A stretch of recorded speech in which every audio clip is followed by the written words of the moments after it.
കുറച്ചു നാളായിട്ടുള്ള ഒരാഗ്രഹമാണ് കുറച്ച് ചെമ്മീൻ മേടിച്ച് ചോറുണ്ണണമെന്ന്. പക്ഷെ എപ്പോൾ ചെമ്മീൻ മേടിക്കാൻ പോയാലും അതിൻ്റെ വില കേട്ട് കഴിയുമ്പോൾ നമ്മൾ നേരെ അതിലും സ്പീഡിൽ തിരിച്ചു വരും. നിങ്ങളുടെ നാട്ടിലൊക്കെ എന്താ ചെമ്മീന് വില? എങ്കിലും ഒരു ജീവിതമല്ലേ ഉള്ളൂ.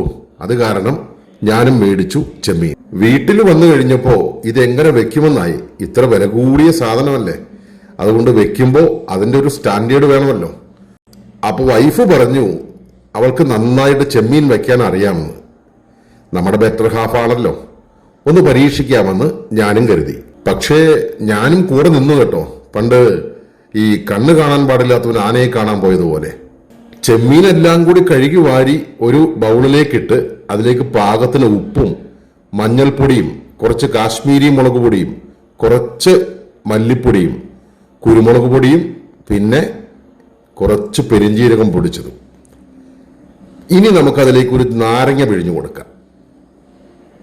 കുറച്ച് പച്ച വെളിച്ചെണ്ണ കൂടി ഒഴിച്ച് നന്നായിട്ട് സ്പൂണ് കൊണ്ട് ഒന്ന് ഇളക്കാം. ശരിയാവുന്നില്ല, കൈ തന്നെയാണ് ബെറ്റർ.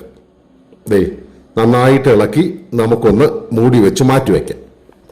ഇനി നമുക്കൊരു പാനെടുത്ത് പാനിൽ എണ്ണ ചൂടായി കഴിയുമ്പോൾ നമ്മുടെ ഈ സുന്ദര കുട്ടന്മാരെ സ്കൂളിലെ കുട്ടികൾ അസംബ്ലിക്ക് നിൽക്കുന്നത് പോലെ ഇതുപോലെ നിരത്തി എങ്ങനെ നിർത്തുക.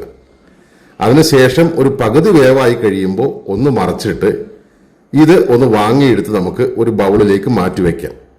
ഇതെന്താ അത്തപ്പൂക്കളോ?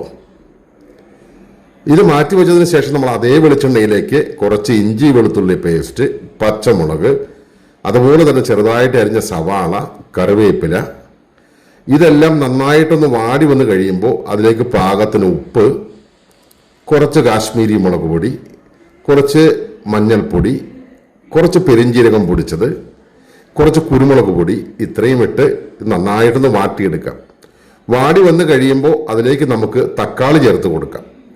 തക്കാളി കൂടി വാടി വന്ന് കഴിയുമ്പോൾ നമ്മുടെ ചെമ്മീൻ അതിലേക്ക് ചേർത്ത് കൊടുത്ത് നന്നായിട്ടൊന്ന് ഇളക്കി യോജിപ്പിക്കാം. ഇനി നമ്മൾ ഇതിലേക്ക് നല്ല തേങ്ങാപ്പാൽ, കണ്ടോ, നല്ല തേങ്ങാപ്പാലിൽ കിടന്ന് ഈ ചെമ്മീൻ ആ ചാറയ്ക്ക് ഒന്ന് വറ്റി ഒന്ന് കുറുകി വരണം. ഇനി നമുക്ക് ഇതൊരു വാഴയിലേക്ക് മാറ്റിയിട്ട് ഒന്ന് പൊതിഞ്ഞു കെട്ടി 2 സവാളയെല്ലാം അതിൻ്റെ മുകളിലേക്ക് വെച്ച് 2-3 തക്കാളിയുടെ കഷ്ണങ്ങളും വെച്ച് കൊടുത്ത് ഒരു കറിവേപ്പില കൂടി വെച്ച് ആ ഇലയെല്ലാം ഒന്ന് പൊതിഞ്ഞു കെട്ടി ഒന്ന് ചെറുതായിട്ട് വേവിച്ചെടുത്താലുണ്ടല്ലോ, എൻ്റെ പൊന്നോ, എന്തെങ്കിലുമൊക്കെ ഒരു കുറ്റം പറയണമെന്ന് കരുതിയതാ. പക്ഷേ നമ്മുടെ വായടഞ്ഞു പോയി. അത്ര അടിപൊളിയാ. ഈ ഇല അങ്ങോട്ട് തുറന്നു കഴിയുമ്പോൾ ഉണ്ടല്ലോ, എൻ്റെ പൊന്നോ, കിടിലം.